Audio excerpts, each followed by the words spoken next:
Isa na naman pong mapagpalang araw sa ating lahat.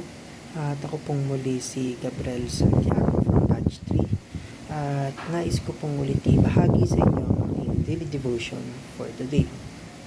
Na ang ating topic naman po ngayon for October 5, ano ang purpose ni Lord sa sex? Ang ating main concept po ngayon is once again, sex and theology. At ang ating Bible verse po is mula sa Hebreo chapter 13 verse 4. Na sinasabi po dito, marriage is honorable in all, and the bed undefiled.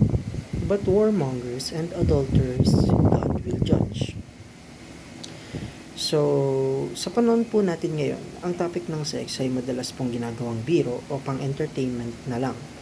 Pero kung titingnan natin sa mata ng Diyos, hindi naman talaga mali ang sex. Ang problema ay kung paano ito ginagamit sa labas sa kanyang disenyo. Ang sabi nga sa Hebreo chapter 13 verse 4, marriage is honorable in all, and the bed undefiled. Ibig sabihin, sa loob ng kasal, ang sex ay isang bagay na banal at iginagalang at nakakalugod sa Diyos. Sex is not ultimately about human pleasure, kundi tungkol siya sa glory ng Lord.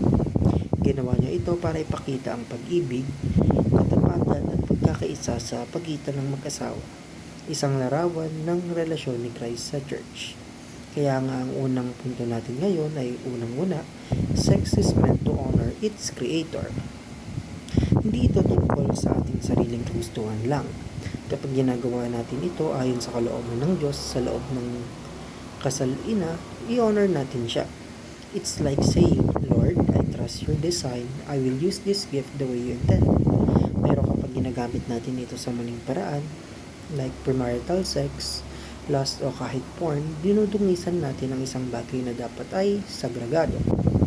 Second is, sex must be done in God's way. Hindi na sapat na in tayo, kailangan ay aligned tayo sa paraan ni Lord. Ang mundo ngayon, sinasabi kong masaya ka, go lang. Pero si God, iba. Sinasabi niya kung ito ay hindi ayon sa aking plano, then don't. Kasi alam niya kung gaano kaseryoso ang epekto kapag nilalaro natin ang mga bagay na sagrado. And lastly, sex is holy and we have a duty to keep it holy. Kapag tayo ay Christians, dala natin ang pangalan ni Christ sa lahat ng aspeto ng buhay. Kahit sa ating sexuality.